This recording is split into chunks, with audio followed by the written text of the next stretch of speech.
Assalamualaikum warahmatullahi wabarakatuh. Alhamdulillahirabbil alamin wassalatu wassalamu ala asrafil anbiya'i wal mursalin wa ala alihi wa sahbihi ajma'in. Allahumma shalli wa sallim ala nabiyana Muhammad. Ramadan dan Al-Qur'an.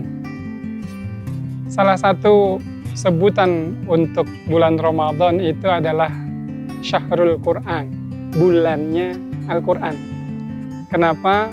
Karena di dalam bulan Ramadan, Al-Quran itu diturunkan oleh Allah Subhanahu wa Ta'ala melalui perantara malaikat Jibril kepada Rasulullah SAW, dan kemudian tentu saja menjadi panduan kita umat Islam dari seluruh periode zaman sejak zaman Rasul hingga kemudian akhir zaman.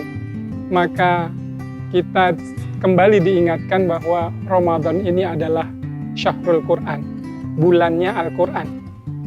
Maka yang bisa kita lakukan selain mengingat bulan Ramadan ini sebagai Syahrul Qur'an itu adalah memperbanyak interaksi kita dengan Al-Quran. Artinya apa?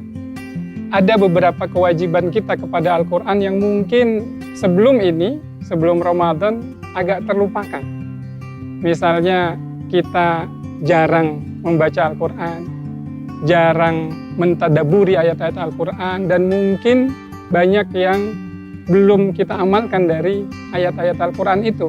Maka saatnya di bulan Ramadan ini kita mendekat, kita berakrab-akrab dengan Al-Quran. Dalam sebuah sabdanya Rasulullah SAW mengingatkan kita, khairukum man ta'allamal Qur'an wa 'allamahu.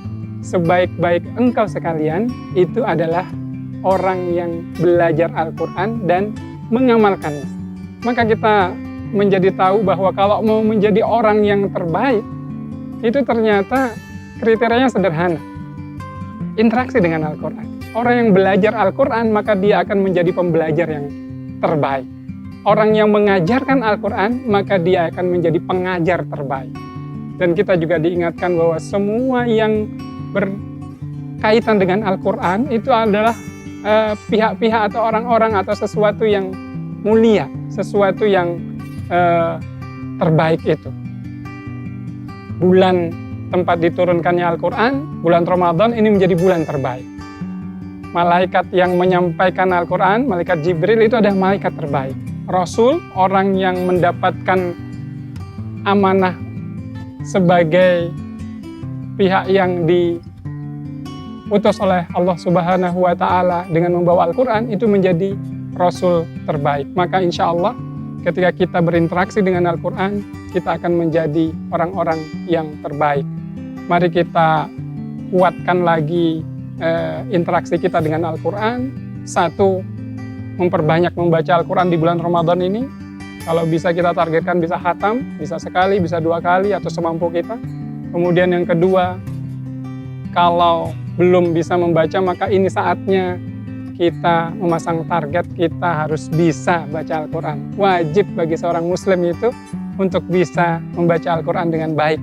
Kemudian yang ketiga, kita bisa mulai belajar pada para ustadz atau mengkaji sumber-sumber yang terpercaya untuk mendalami atau mentadaburi ayat-ayat Al-Quran itu. Dan nanti pada akhirnya yang berikutnya, kita bisa menghafalkan Al-Quran dan tentu saja yang terakhir mengamalkan Al-Quran. Maka insya Allah melalui Ramadan ini kita akan mendapatkan barokah dari Allah Subhanahu wa Ta'ala melalui interaksi kita dengan Al-Quran.